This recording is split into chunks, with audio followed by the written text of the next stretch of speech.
her in discussion with Princeton's forward thinkers today. Take it away, Melissa. Welcome to Princeton University's Forward Fest and today's session, Thinking Forward, Equity in Education. My name is Melissa Wu of the great class of 1999 from Princeton, and I'm delighted to be with you today. I'm looking forward to a dynamic discussion on the educational system, its challenges, and the path forward. I'm thrilled to be joined today by three of Princeton's forward thinkers in this area. With us today will be Jennifer Jennings, Professor of Sociology and Public Affairs and Director of the Education Research Section and member of the great class of 2000, Staci Sinclair, Professor of Psychology and Public Affairs, and Adam Kapor, Assistant Professor of Economics and Public Affairs. We will start with Jen Jennings. Thank you, Jen, for being first up today. Absolutely. Thanks so much for being here. I'd love to have you kick off and let us know what is the Educational Research Section and what is the range of work being undertaken there? I know it's new to me. Sure, absolutely. So ERS is a unit that our former Dean of SPIA, C.C. Rouse, started about, I guess, 20 years now ago. I see us as having three major purposes. The first is to kind of work across units, so across psychology, sociology, economics, politics, to discover education policies and practices that help make opportunity universal. We do that by funding research on campus, by helping to connect faculty and students to research opportunities, and by trying to get the news out when we do have new innovations that are really working for kids and for schools. The second is to prepare our future students, or our current Princeton students and future leaders, to really be educational stewards. So to think of themselves as the kind of guardians of education systems as they travel through their different careers and lives. And then I think the final one, which we're trying to now put into place, is to unite all of these parties. So the folks that we work with on the ground, our amazing alumni base, and our faculty in a collective effort for sustained educational change. And we can talk a little bit about what that might look like. That is a topic that is near and dear to my heart, for sure. I would love to start by understanding, though, your own work really spans the gamut of what might be described as hot button or interest in educational policy, from things like school choice to teacher evaluation and accountability. As we think about long-term systemic change, some of this is actually understanding the information that's out there that already exists. Mm-hmm. And I'm curious to hear about what you have learned through your research that you think is maybe least understood or maybe even most misused in the public square. Oh, wow. That's a really good question. So I think that if there is one general space that's the most misunderstood, it's standardized testing in education, and both its uses and potential misuses. And so I think that, on average, we see narratives that are very one-sided, either for regular high-stakes tests or against them, or for or against their use in evaluation decisions for either teachers or for admission to future, higher education. And so I think that that's a place where we really could benefit from a nuanced view that, as a former teacher, that's the data that you get on a day-to-day basis. You need data to feed into your practice, and I think standardized tests do have an important role to play there. But when they became kind of a focal point or obsession, I think that's where we landed in this bimodal space, and that's very typical of education policy, right? Is to have very, very loud voices with very hot takes on all sides, and more heat than light. Well, picking up on what you closed your introduction with and what the Education Research Section is doing, what policies or investments does your work or the work of your colleagues suggest are most promising in advancing a goal of equity and access to opportunity for potentially the most historically marginalized students and communities? Sure. So I think across the board, the most important input, and this is, I think, near and dear to your heart as a TNTP person, is the teacher. And I think both with the teacher prep program on campus and across all of our different lines of research, having the most talented, committed, well-supported, well-compensated people in front of kids is, at the end of the day, that is the most important thing we can do. And it's not something that we've done systematically in the way that other high-performing countries have. So I think that's my whole career. I will say that over and over and over again. And eventually, I hope we'll get to a place where we both recruit, retain, and support really high-performing folks that we put in front of kids. So I think that's a first place. I think a second place to look are in the design of broader structures. So you'll hear from Adam Kapor later in this segment. He's going to talk about higher ed, I think, but in some of the work, for example, that he and Chris Nielsen have been doing with the District of New Haven, they've really been trying to think hard about the ways that school choice systems are designed to be either more accessible to families of all backgrounds or less accessible. And I think there's some really useful behavioral science research that our other colleagues in psychology as well, like Eldar Shapiro, put forward that really help move some of those conversations forward. There's no reason those systems should be as complicated as they are. Yeah.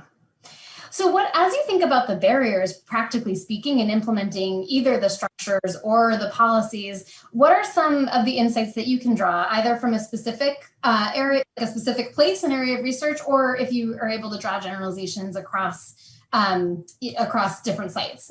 Sure. I mean, I think the Achilles heel of education policy has always been implementation. That's been a very consistent finding for the last 50 years. And so I think across all of the different types of practices and policies we look at, ultimately implement those things carefully and really attend to the space between having a promising small scale finding and bringing that and following that through all the way to full scale.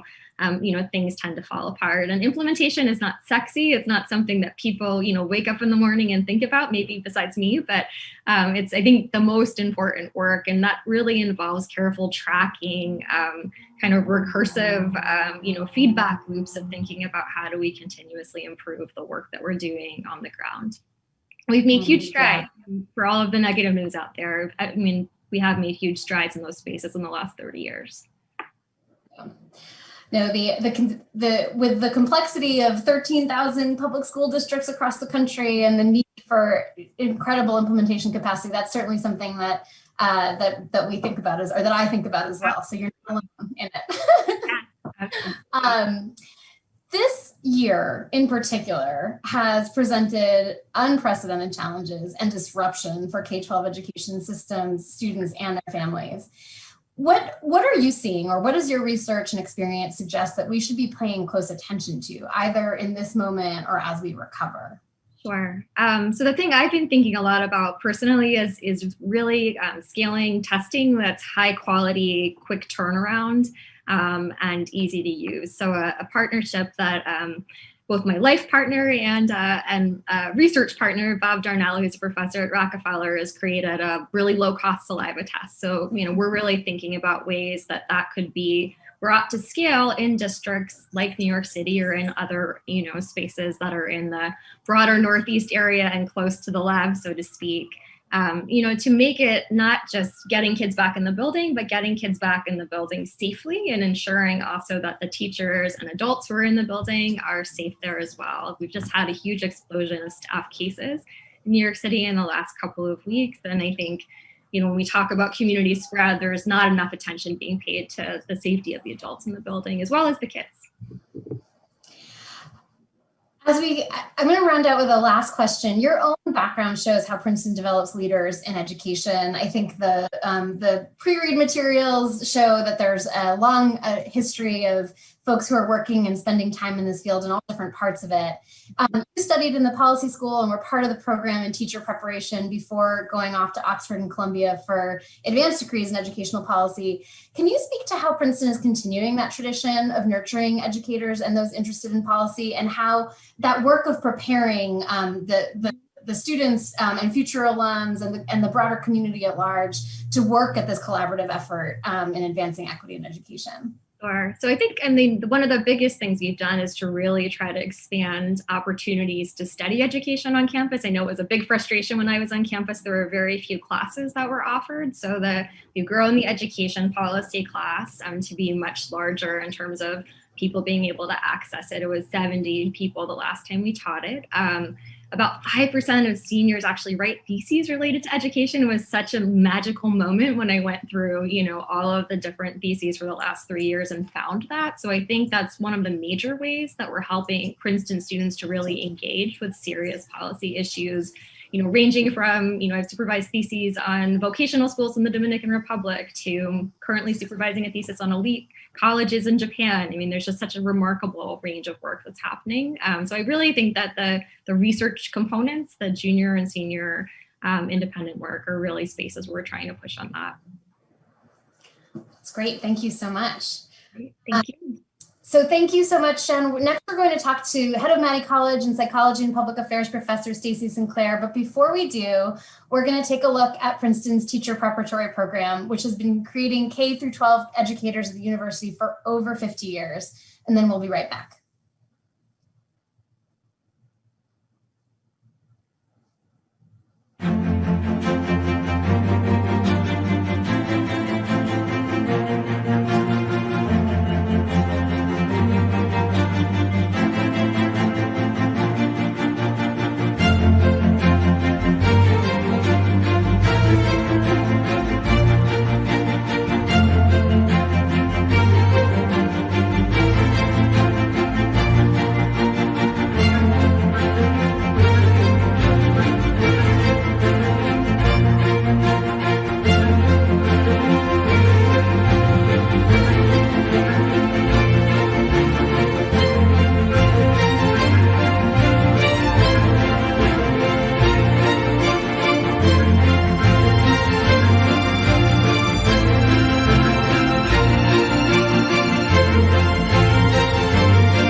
So speaking of teachers, so much of what happens in education is about what happens in classrooms. We now have the opportunity to hear from Staci Sinclair, Professor of Psychology and Public Affairs, who with Princeton colleagues have been looking at what happens inside classrooms and how it affects student outcomes. Welcome, Staci. Thank you. It's great to be here. Much of your work centers around interpersonal interactions and how our culturally held prejudices get translated into our behaviors. Before we get into how this plays out in classrooms, could you speak more generally about what you've observed and also talk a little bit about the notion and concept of implicit bias? Sure. So most of our work in the education sphere has focused on this distinction between implicit and explicit bias. So those are terms used in public a lot, but for social psychologists, the kind of psychologist that I am, we make a distinction between implicit bias, which is thought to be a kind of bias that people may not be fully aware of, or maybe even not conscious of at all, but that reflects a cognitive association that they have in their heads. Because people don't necessarily know that they're subject to this kind of bias, we measure it using these kind of indirect computerized techniques. And we contrast that with explicit bias, which is probably more familiar, where I ask you what you think and you can tell me, and you can tell me the truth or you cannot tell me the truth. Thank you. That's very helpful. And the research here is something I've found super interesting, including my own implicit bias tests, which I would encourage folks to take if they haven't taken one before. Mm-hmm. You and your collaborators have looked at how this manifests in educational settings too. Can you tell us how you've looked at this both in your lab setting as well as with data sets from real schools, and what conclusions or implications that you would draw from that? Sure. Let's see. The first thing I would say is all this work is in collaboration with Nicole Shelton, who's also a professor of psychology here at Princeton. She's on sabbatical, so she can't be here. That's why you got me. But let's see. In the lab, we have looked at this implicit-explicit distinction and how it might affect teaching. And in this study that I just love, it was done with Drew Jacoby Senghor, who's now a professor at Haas at the business school at Berkeley. But when he was here as a graduate student, he ran a study that what it entailed, it had people come into the lab. These are all Princeton students. Some were white, some were African-American. And they were brought in and told they were going to do a teaching session. And, we flipped a coin, and somehow miraculously with the coin flip, the white student turned out to be the teacher, and they were paired with the African-American student who was the student. Sometimes the student was the African-American person, or it was another white person. We measured everybody's implicit biases, and that time we did it using these subliminal measures, so they had no idea we were measuring their biases. We gave the teacher some materials about Mesopotamia or some part of history that the average person in the pool doesn't know anything about. And we said, study these, and we want you to make a lesson plan. They studied them, made a lesson plan, taught the material to their peer, and then their peer took what actually turned out to be a pretty difficult test on the material. We videotaped the whole exchange between the participants, and we scored the exams. And what we found was that the student in the teacher role, the more implicitly biased they were, sort of more pro-white, anti-Black and biased they had, the less well their African-American students did on that exam. And there was no relationship for the performance of their students when the students were white.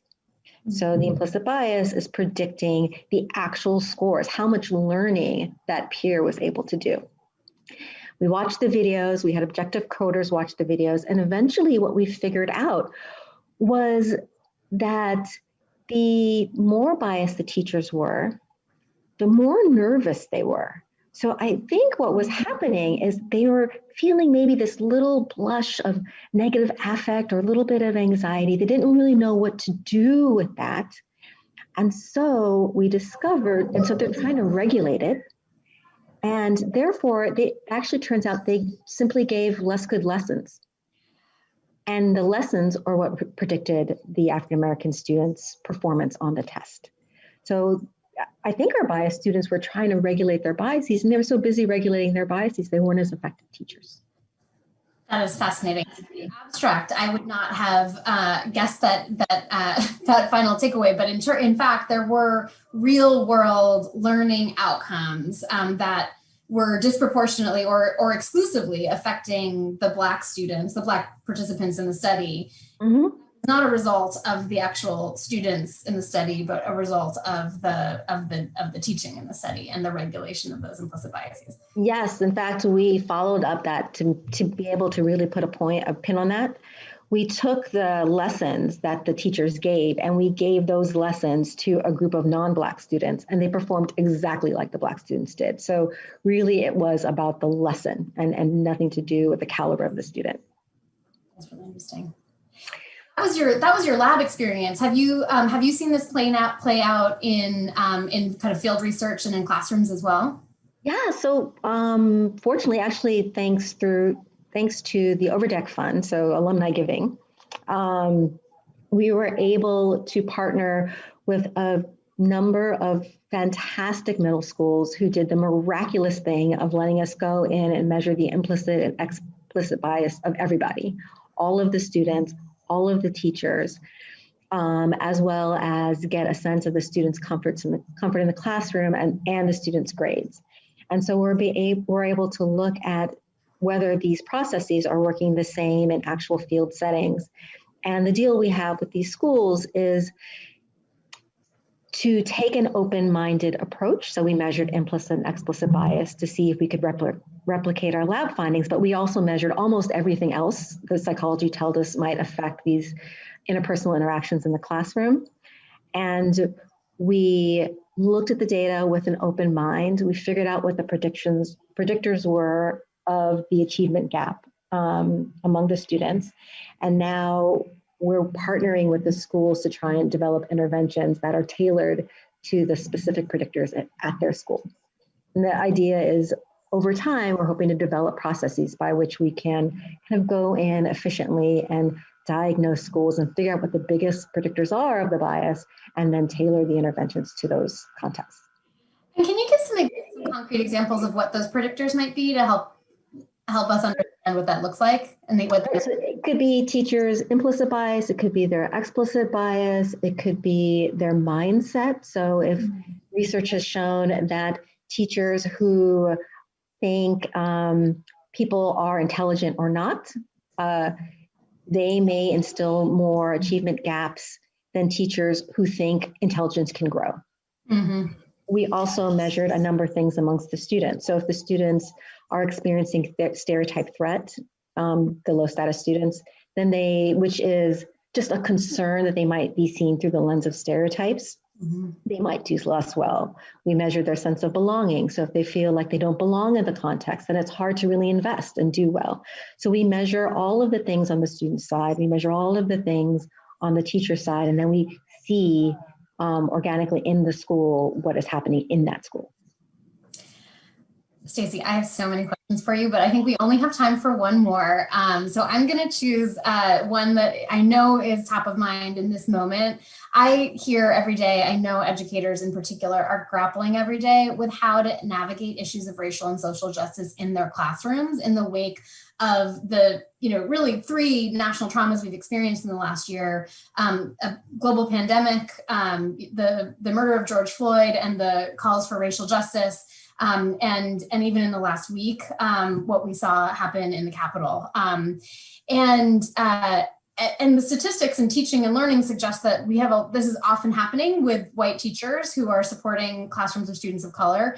So I'm curious if there's anything from your research on how to successfully navigate these challenges. What can we learn or apply from your work as individual teachers are in very good faith trying to navigate some of these issues? Got it. We actually have data, another paper showing that teachers are normal people. So they have implicit and explicit biases at the same level nationally as everybody else. And so I think you go into the profession because you're really well-intentioned, but you are carrying the baggage of a member of society. And so one of the things I suggest to people is that you recognize that you may be biased. And if you have that recognition, and then you can work to mitigate that recognition. So you can, for example, just take a beat, take a pause before you decide to punish someone. Or when you're grading, think about, am I being a little easier on this person or a little harder on that person for some reason other than that person's performance? Also, you might try and use processes to make sure everyone is equally involved in the course. Make sure you call on everyone. Make sure that you keep track of how much you call on different people. So really, assume you have preferences and work on ways to make sure those preferences don't impact the students. Thank you so much. for this time and this incredible research. We will be bringing Stacy and Jen back a little later for a fuller discussion, but first we will speak about education from an Economist Lens with Adam Kapor after a short film with some first generation low income or FLI students at Princeton. I am FLI, so FLI stands for First Gen Low Income. Last year and this year, one of the groups on campus put on FLI's Fly Week. The whole purpose of the week is to bring awareness and bring more attention to narratives of first gen low income students and talk about class because it makes everybody uncomfortable. So I think a lot of times at highly selected colleges and universities, we have a whole kind of hidden curriculum. When students get to campus, oftentimes we say, well, you should be applying for fellowships. How do you even know what a fellowship is, right? Unless you've heard that term before, unless somebody has taught to you about, what that opportunity would look like and how to go about getting one of those fellowships, right? And so one of the main goals for an office like ours, an Office of Access and Inclusion, is to really actually think about what it means for students to be able to equitably access the opportunities available to them at Princeton.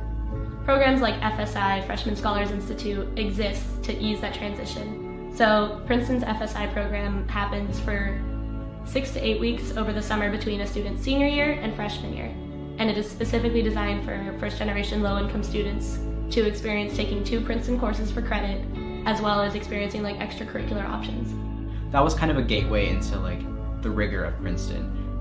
So over the past decade or so, we've undergone a kind of real shift in terms of the demographics of our students, particularly in terms of socioeconomic diversities. We have a no loan policy, and so that's a financial aid policy that really makes it possible for students from all backgrounds to access a Princeton education. Coming into a very scary institution full of people that come from a place very different from you is eased when you have a solid group of 50 to 70 students that on campus have that same identity as you. Because Princeton does have statistically a lot of first generation low income students, but they don't walk around with signs saying, hello, I'm FLI, you can talk to me. We're definitely doing better than we would have 10 years ago, and then some other universities are currently. But at the same time, there's a long ways to go, I think. How do we ensure that we're not just saying to our FLI students or to any of our students, okay, you need to come here and you need to kind of just assimilate to everything that Princeton has? That's not the goal, right? The goal is really to kind of think about how do we remake Princeton in a way that will meet the needs of all of our students who are here, that will allow all of our students to kind of thrive here, and how do we allow them to become leaders on our campus that will help transform the institution, right? To really remake it in the image of who our student body is.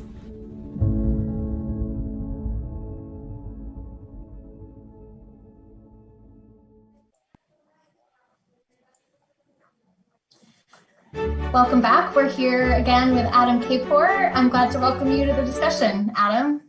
I'm glad to be here. Thanks for having me. So when you are an assistant professor of economics and public affairs, and when people hear about the economics of education, they may think about school budgets or funding or how education maybe influences individual or group economic outcomes, but the interdisciplinary work is much broader. You bring the Economist lens and skill set to different types of educational issues.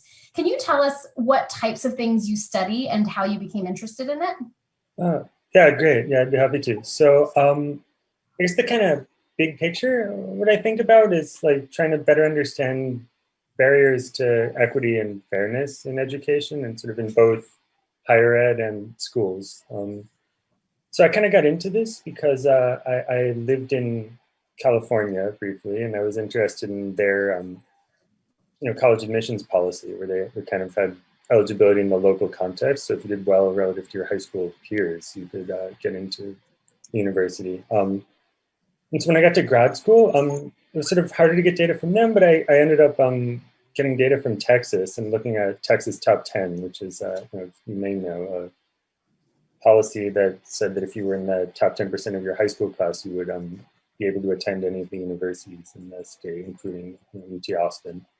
So I kind of got into that, sort of Texas Top 10 through that, sort of through that path. But I guess one of the things I think about is basically just given how humans actually interact with college admissions or school choice or choosing where to live, what kind of policies should we have, in practice, given like what people know, what they don't know, what they value. And then another strand of what I've worked on is sort of information friction. So what don't people know when they're looking for schools?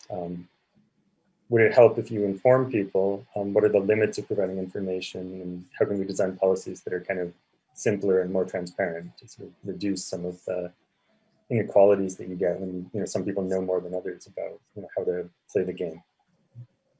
So, yeah.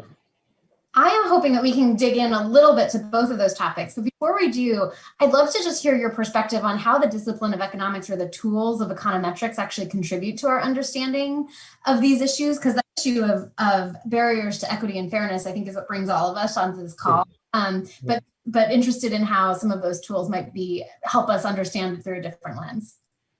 Okay, yeah, absolutely. So I think, one thing economics brings is a kind of set of causal inference methods, which have proliferated through, throughout the social sciences a bit, but I'm not actually really here to talk about that. What I want to talk about is I think we have a good way of thinking about how institutions will respond to policy changes.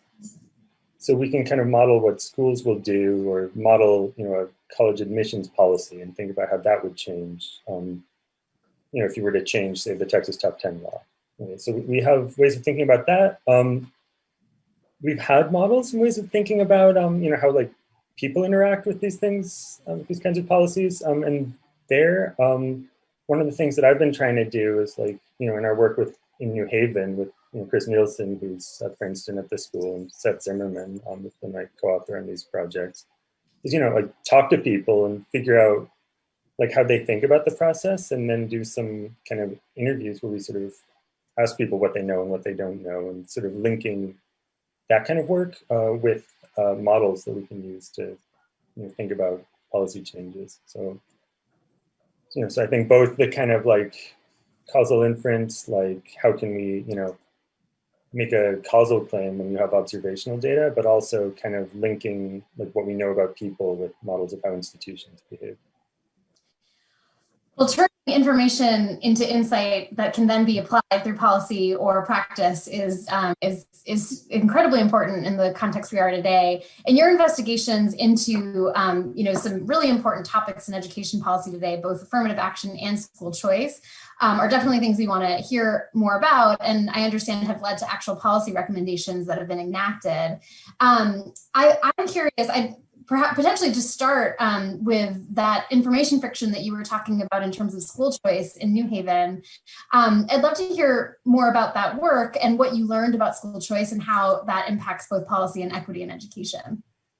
Great, yeah. So the New Haven project was thinking about what parents know and what they don't know. So this is a citywide choice program among district-run public schools. Okay, so there's like 12 high schools. If you're a parent of an 8th grader, you've got to submit a list with up to 5 of them.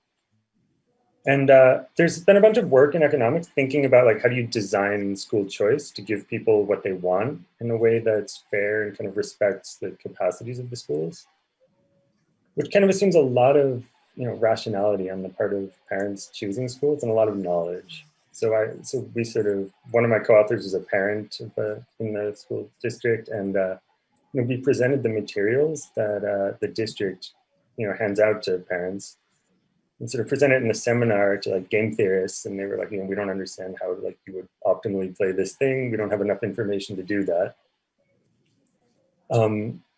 We talked to other parents and they were confused. So what we ended up doing was basically interviewing, doing a household survey of a few hundred parents of 8th graders. And we kind of figured out like, okay, if you had submitted this application, what do you think your chances would have been to get into different schools? And we linked that with an economic model. And we basically said like the conclusion of kind of what economics, sort of what economic theory had said was maybe the thing that they were doing, which required you to strategize and sort of know what your odds were, could be good. Because in the way they ran school choice, you could think, do I really like this school? And you could kind of game the system. And our work basically said, given what people know, almost everyone would benefit from using a different process that's more transparent. So we wrote a paper that had simulations that made that point. And based on those simulations, we convinced the district to switch. And we have work in progress evaluating the policy change. So it's kind of a fun loop from like an idea to evaluating a policy to implementing it in real life. And you're currently evaluating it, or you have already had an opportunity? We have some preliminary results. So it seems that people are, it seems that people followed the recommendations to play truthfully. It seems that kind of gaps by SES decreased. Well, I can say intuitively, as a parent navigating school choice at the kindergarten level, a lot of what you're saying makes a lot of sense and feels like it's probably applicable beyond New Haven. Thanks for that work. But I also want to make sure we have time to touch on some of your other research in terms of affirmative action and what you learned in that Texas top 10, and in particular, how does that actually connect with that initial area of interest that you had in California as well? Yeah, so one reason I was interested in Texas Top 10 is that it's transparent relative to, kind of admissions policy prior to, Texas Top 10. So to be clear, the law says if you're in the top decile of your high school class, your high school has to tell you your grades, you can attend any university in the state. So the research is basically using a combination of survey data and data from the universities to think about what happened and how should you design admissions policy. Different trade-offs. One thing I found was that actually Texas Top 10 had a big effect on applications among people who would have gotten in with very high likelihood before. Okay, so a lot of people who were, the top of their class at a school that hadn't sent a lot of people to elite colleges just didn't know that they would have gotten in, so the guarantee was really helpful. So, people were worried about mismatch, the idea that, Texas Top 10 would admit students who were unlikely to perform well. And, I found no evidence of that. And to be clear, that the sort of empirical work by, other people in this area has generally not found mismatch. So the students pulled in were, got higher grades and persisted more than some of the students who, would have attended had Texas Top 10 not been in effect. So it was, fairly effective along that dimension. It was not a substitute for affirmative action. So if you look at the admissions bonus, if you can kind of compare like how much of an admissions bonus Texas Top 10 gave people relative to the prior affirmative action policy that the University of Texas got rid of in 1997. And there was like some bonus for Hispanic students. The effect for Black students was basically zero. So it's not a substitute for affirmative action. But it also didn't lead to mismatch. And were there detrimental effects in terms of racial representation in the University of Texas system when that change was implemented, or was it just no improvement in those? Yeah, so the change kind of coincided with the end of affirmative actions. There was a court case in 1996 that required the university to get rid of affirmative action. So yeah, there were detrimental effects of that. So you saw, sorry, I want to make sure. So instead of affirmative action, the Texas system replaced this with the top 10 program, the top 10% of students from every high school. From every high school, yeah. And if you were to compare kind of before and after, there are implications in terms of racial representation relative to the population at large that were a consequence of that choice? Right. Yeah, absolutely. So Texas Top 10 did not replace the affirmative action program in terms of racial representation, especially for Black students. Okay. So if you look at underrepresented minorities as the university defines it as a whole, you see some positive impacts of the Top 10 policy. Those are mostly among Hispanic students at high schools that were almost entirely Hispanic, where the top 10% was being eligible for the flagship universities. So it's not, so it was kind of sold as like we're getting rid of affirmative action and doing something better, and that's not the case. But it also provided access to the universities to a lot of people who wouldn't have attended counterfactually, who went on to do well. So it's a way of increasing access to it, but not particularly along a racial dimension, if that makes sense. And in aggregate, I think what I'm hearing you say is that there was a decrease in underrepresented minorities relative to the population with that subsequent program. Yeah, holding population first. So the state was becoming more Hispanic. So if you just look at like the raw data, University of Texas was getting, higher representation, but right. A lot of that not keeping pace with the not underlying keeping change pace in with the population. Yeah, that's really interesting, really timely and important as we I think will have the potential to confront policies like this in other places. Thank you so much, and please stay where you are, because after this break, we're going to bring back all of today's forward thinkers to have a discussion among the whole group. But first, we're going to have a glimpse into a Hallmark Access program, the Princeton University Preparatory Program.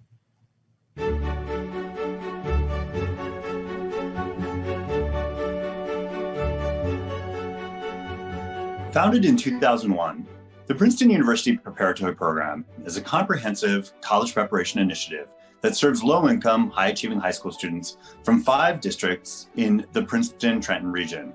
In fact, about half of each cohort comes from the Trenton Public Schools. Our goal is to prepare our scholars for success at top colleges and universities, places that will meet their academic, social, emotional, and wellness needs. PUP scholars have matriculated and graduated from our nation's best colleges, including Barnard, Dartmouth, Gettysburg, Middlebury, Richmond, Rutgers, and Princeton. Critical to our success is a deep commitment to meeting the full needs of our scholars and their families.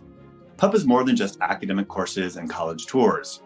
We seek to develop the whole scholar, integrating our understanding of their skills and knowledge of their community and experience with our expertise in college access and youth development in order to create success.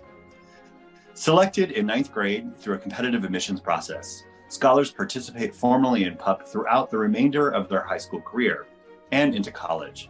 PUP is offered at no cost to the scholars or their families.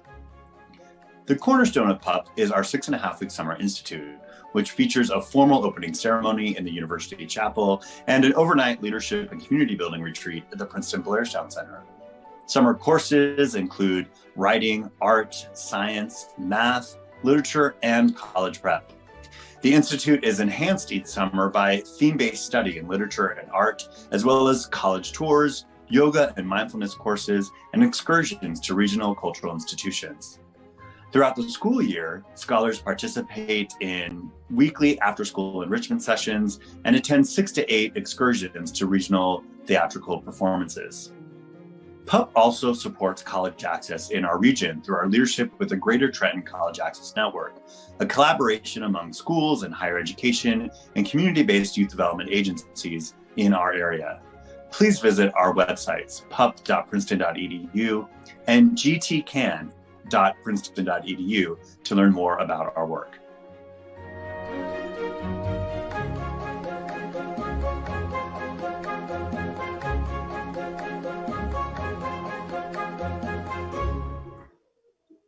Welcome back. I am joined now by all 3 of our speakers tonight. We are going to welcome questions from the audience, but as we wait for those to come in, I wanted to kick us off with just one question. I recognize we've been using the term equity, talking about equity in education. It's the title of this session, but we actually never stopped and paused to define it, and wanted to start by asking Jennifer to maybe offer an explanation of what we mean when we say the term equity, or what you mean when you say the term equity. And of course, invite Stacey and Adam to layer in if you have anything to add or adjust. And one aspect that I'm, always interested in making sure we're clear about is, how is equity different from equality? And also, what does this actually look like in policy and practice, which I think can help make it feel a little more real and concrete. So by far the best conversations we have in my undergrad class and grad class as well are around this article by Christopher Jennings called "Who Must Be Treated Equally for Educational Opportunity to Be Equal," something along those lines. And it goes through 5 different conceptions of what does it mean to offer equal opportunity. It rejects equality on the lines that everyone's not coming to the table with the same resources, and then goes through kind of a stronger and weaker humane justice perspective. And so I think I line up with the strong humane justice perspective, which would imply that we do everything in our power to level the disadvantages kids have had outside of school, which are profound in the United States. And so I very much believe in putting more resources conceived as time, attention, finances into kids who have less outside of school, at the same time that I'd love to see us also not ignore kids' lives. We really need a both and solution for addressing social conditions outside of schools as well. Stacey or Adam, just want to give you, if there's anything you would add or adjust in that concept, would welcome you to chime in. Adam, you look like you have a thought. No, that was great. I just want to add to that. So I agree with that. I mean, I think maybe from the economics perspective, like people have claims to things that matter. There are barriers. Like some people have more money than others, and stuff that I work on is about allocation of socially important goods like education without money. So when we're thinking about like how to design access to schools, we want to do everything we can to make sure that there are not barriers like ability to game the system. And so in sort of from a practical point of view, I think equity means, okay, we're trying to think about like everyone in the city of New Haven, let's say, has an equal claim to these opportunities for these high schools. And if anything about the game or the process by which it is allocated is favoring, say, people from wealthier neighborhoods or people who have a better opportunity to game the system, that's a problem, and that's a failure of equity. How do you think about it? Yeah, when Jen was describing the definition of equity, it triggered me to think of this thing that I've really been just perseverating on lately, which is the idea that we tend to think about equity as raising up the bottom. So, we take people who are in failing schools and we make their schools not failing anymore. But one thing I think we forget about is the incredible privileges that other people enjoy. So their schools are not failing and their experiences and opportunities are exceptional. And equalizing that how to accomplish that is incredibly challenging. The work to unlock the full potential, right, of every single student, which would serve us all really well. There's a lot of questions coming in from the audience, and a topic that is top of mind for millions of Americans, whether they're teachers or school administrators or parents or students. And this issue is going to have a profound influence and impact on equity in education in the future, is the coronavirus global pandemic and its impact on education. So I'd love to hear from the group, and you all should feel free to talk to each other too directly. What is the impact of COVID-19 on the fight for equity in education? What does that look like in the short term and the long term? And what are some of the areas that you all are kind of wondering and watching from your seats, or your colleagues are, as you think about these outcomes that we're striving for in the particular moment that we're living in? I'm happy to jump in here. That these are the hardest questions we get asked, Melissa. So I guess I would start by saying that I think that like life loss is more important than learning loss. And I think that everything for me kind of jumps off from that perspective. We need to be delivering all of the services like food, all of the other counseling services, the whole range of suite of services that schools provide for kids, but doing so in a way that doesn't lead to additional loss of life or long-term disability on the part of kids' families who, may end up being infected as a result. I'm not convinced in high high levels of virus that we currently have, that there isn't a very direct impact. And we've seen this at Rockefeller University, where my partner works. There have been cases of a baby who was asymptomatic, who gets it from grandpa and then spreads it to the rest of the family. And there's just too much evidence at this point that the community spread is a real, from school out is a real thing. And so I would start there. And then I guess I would say that I think dealing with kids' social and emotional needs, like for me, would come before,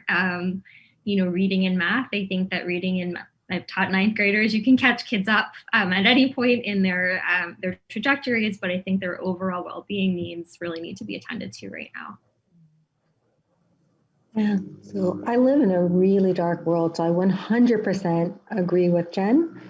But also when I look into the future, I get really worried because it's hard to imagine that the pandemic won't increase educational discrepancies or inequality. So there are students who have great Wi-Fi, who have tutors, who have learning pods, and there are students who can barely log in and see their teacher. And you can catch people up to some extent, but whatever discrepancies that emerge, right, they also are self-reinforcing. So while I'm trying to catch you up on reading, you're not learning how to read this bigger, fancier, more complicated book. Absolutely. And yeah, so when I project what's going to happen to these students, even in adulthood, I wonder if we will be a more unequal society as a result of this pandemic than we were before. And we weren't super duper before. It's hard to imagine that wouldn't happen from everything that we're seeing without massive investments. Like even with massive investments, it's hard to imagine it won't happen. Mm-hmm.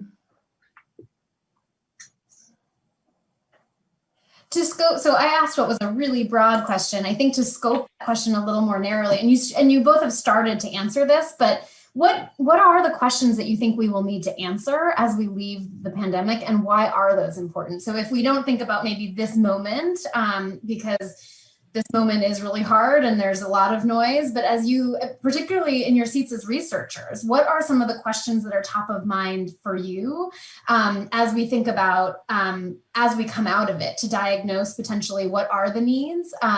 What are the areas of study or inquiry that, that you anticipate pressing into, or your colleagues pressing into? Adam, it looks like you had a thought there. Do you want to kick us off? Yeah, no, I agree. I mean, I think my co-panelists have done, or at least done more work on sort of the impacts of COVID in the short run. So it's not IA, but I do think like we're going to see losses, not just in the kinds of things that we measure with test scores, which are ubiquitous in the economics literature, but with social and emotional things that I think matter a lot, which hopefully there will be some measure of those that we can convince economists to use, but I think we're going to see real losses there. So the kind of work we do, we would need some measures of those things. And so yeah, that's one of my worries, and I just want to second the concern about inequality, and I think there's work to be done on how that sort of reinforces or gets addressed. So what is it about educational practice that says we're going to direct more resources to people who are more adversely selected or more adversely affected by the pandemic, or less adversely affected, and how do kind of resources in schools get distributed? Yeah. So yeah, I would double down on research on inequality. Like, how do we mitigate it? And are there areas within that you're thinking about? I mean, it's hard to know because so much of it feels like raw, just financial investment. Mm-hmm. So you're investing in schools, investing in resources in particular schools, making summer programs available to the extent people are needing to catch up. So maybe from an economist perspective, you tell me, Adam, that these, as a psychologist, right, these don't feel like research questions. They feel like things that will be important. We kind of know what to do. It's a matter of putting resources behind it. I will say we've been working on gathering some data about early childhood education and looking at sort of shutdowns of early childhood centers. And I'm trying to think about the impacts of that in the context of sort of a broader agenda about what are the impacts of having daycare, like on sort of parents, especially mothers' ability to work and on the kids' outcomes. So we've been looking at this both sort of internationally and in Connecticut, and then maybe in the US more broadly going forward. But we have data from Connecticut where we kind of have kids who are lotteried into an early childhood program, so we can kind of evaluate their outcomes in the long term, and trying to link that with like what are the losses from sort of not having childcare, both because we can't and because even once the virus is gone, it's there's just going to be fewer centers, and it's going to be a problem for parents and kids. So. I guess I would add to that. I hope that at least the kinds of questions that they're not academic research questions, they're applied policy questions that we start asking is why have we chosen to persist in organizing society in a way that puts so much burden on schools to really be the fulcrum of inequality reduction? Like there's no reason why the majority of meals need to be distributed that way. We could be giving EBT cards to families who could, buy food outside of school. We could be, having access to tutoring, which has been tried in the past under No Child Left Behind outside of school. We could be thinking about, the ways in which we get kids to school at age 3 or 4, less far behind by virtue of their families having less adverse housing, economic and other social circumstances. And so I think, what I think folks who've always worked in schools have known is that a lot is put on schools, and I think it's become incredibly clear to people at this point that the consequences of doing that are profound if you can't have that institution open. But that was a choice that we've made over a long period of time, that other countries have made different choices and with better outcomes and less inequality overall. Or resource those institutions differently as well, right? They may be doing those things, but then resourcing them differently as well. We have a question from a classmate of Jen's, Heather Carmichael, class of 2000. And it also picks up on the theme, Stacey, that you were naming in terms of equity is not just about raising the bottom, but how do we ensure that everyone has access to kind of the fullest of opportunities. So her question is that equity in public education makes sense, but what about private education? Do private institutions have a moral responsibility to make education equitable? And if so, how can these institutions be sustainable and equitable without public funding?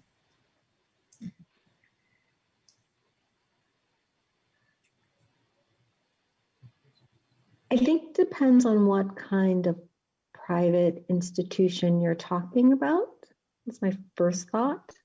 I mean, I think institutions like Princeton do have a moral responsibility. I hope I don't get in trouble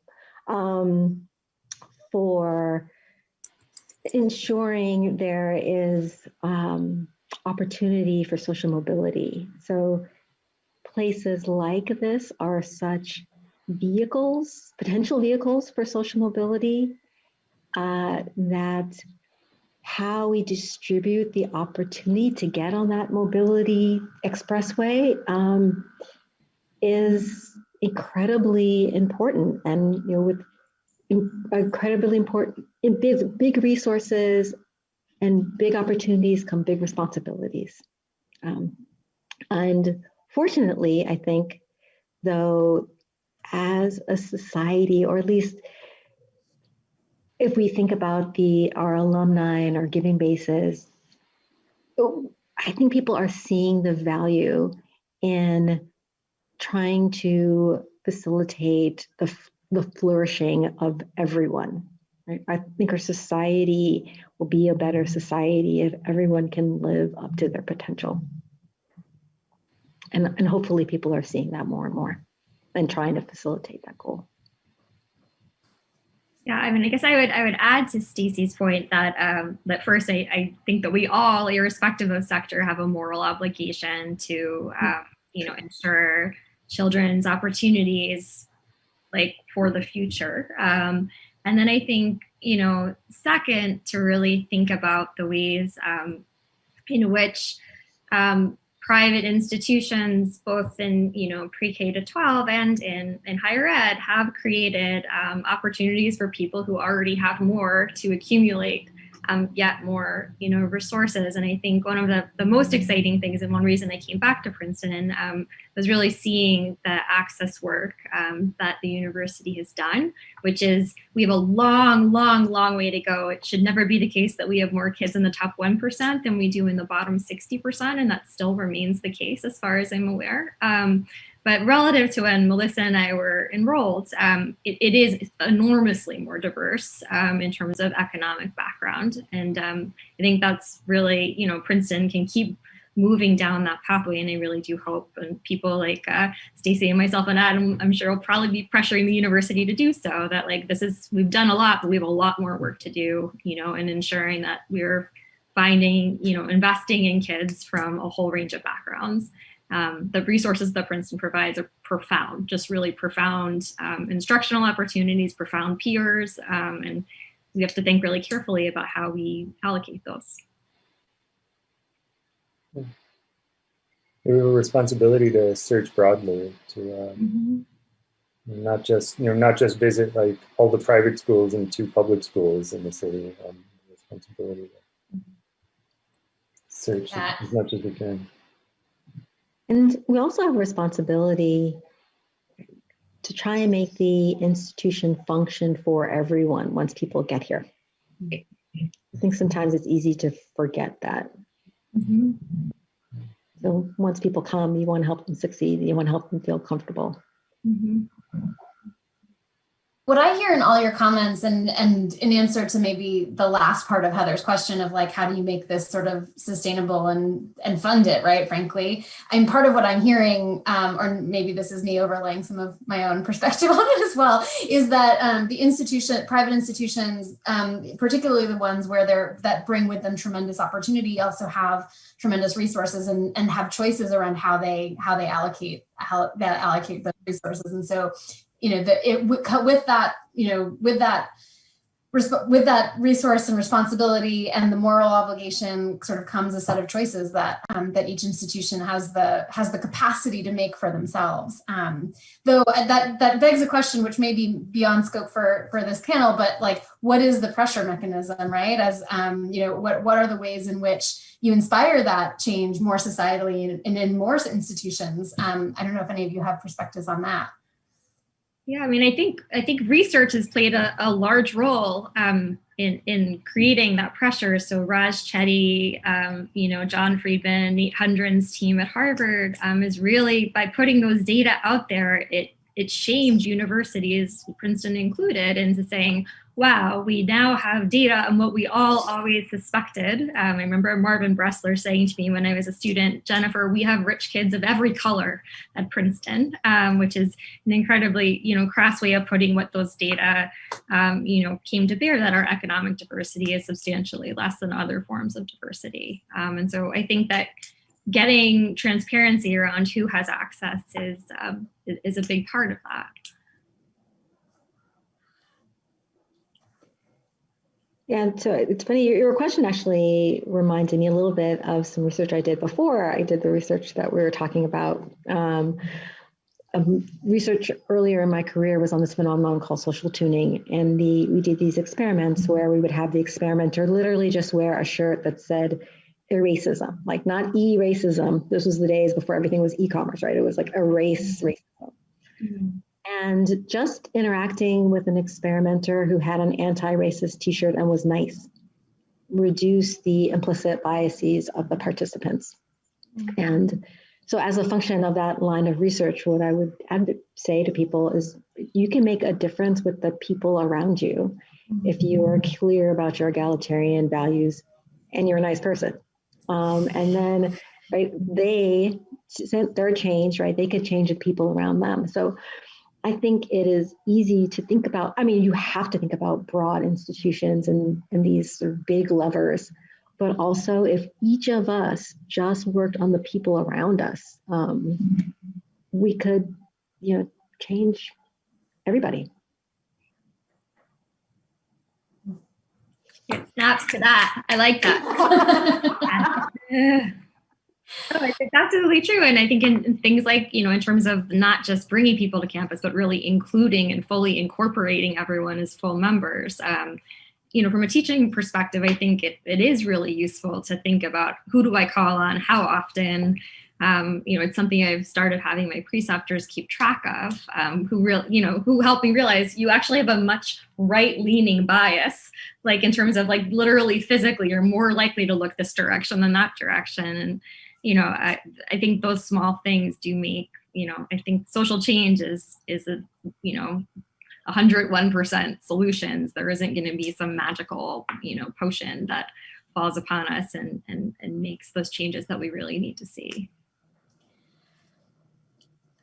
At the risk of pivoting backwards in the conversation a little bit, but recognizing that there are a lot of questions out there on this topic, bring us back towards COVID again for a minute, and references that several of you made about we actually know what we need to do, and the question is like, how do we do it, right? I think we're in this moment in the disruption in education where folks are, the audience, I think in particular, is really interested in what do we know, right? What do we either know about the damage that has happened through within education to, as a result of COVID-19, but also like what do we know? What is established sort of in the research or in our understanding of what the path forward is?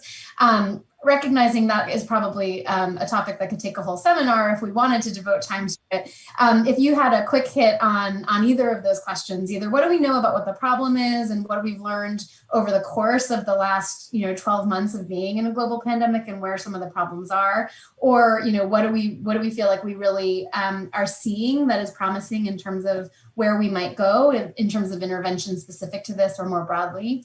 Would love to hear from each of you on that. I mean, just quickly, two things are, one, digital inequality is profound. And so, I mean, if we think of that in the same way that we think of other public utilities, we could substantially, with investment, level both the device and the connectivity problem. Second is that high intensity tutoring has been very effective.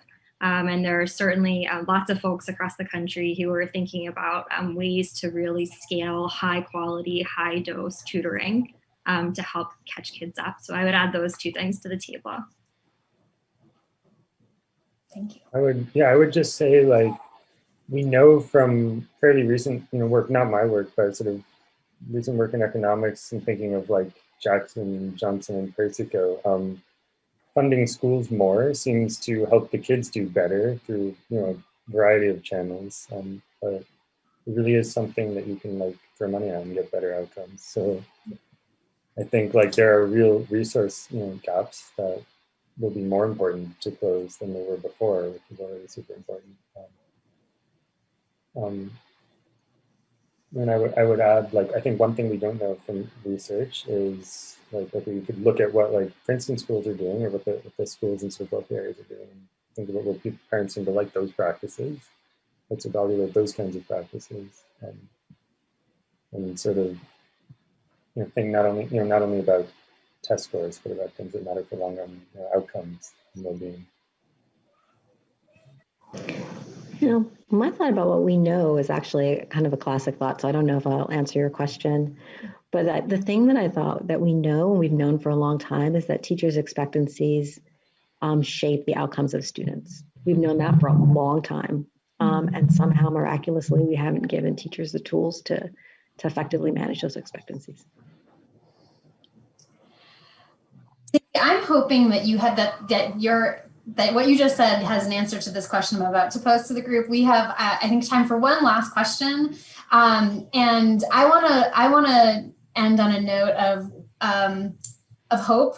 So what gives you, like, as you think about the challenges we've talked about today, the broader issue of equity in education, where are the places where you find hope? And Stacey, you don't have to answer with like, if you had an answer of what those tools and supports might be, but wherever you find hope, what is it that makes you hopeful about our collective and long-term effort to advance equity in education as we think forward?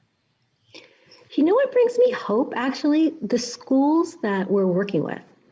The educators that we're working with are so brave and so motivated to do well by all of their students. We create a lot of hassles for them, asking for this data and that data and this meeting and that meeting. And they make the time because it's really, really important to them. They inspire me over and over again. And they make me feel hopeful for the future. I'll add that I think that seeing the energy of Princeton students around issues of education and their kind of moral outrage when they're introduced to the idea of like how much inequality there is, and their sense of like number of coffees I've had in pre-COVID times of like, Professor Jennings, people need to know this, like we need to get the word out. But that is like the moral outrage that leads you to a career in public education, right? Like that's where it starts. And so I think seeing like the energy our students have and the commitment they have in the teacher prep program across disciplines, they've had amazing students across economics, sociology, psychology, who are really on fire to do this work. So I think that I find hope there. Our partners in the school districts that we work with and in the sort of government agencies, where I think, and, parents that we've talked to, I think, understand that we have some problems, and hopefully as a society, I think we're sort of shocked out of our complacency along multiple dimensions, and I hope and expect that this is one of them.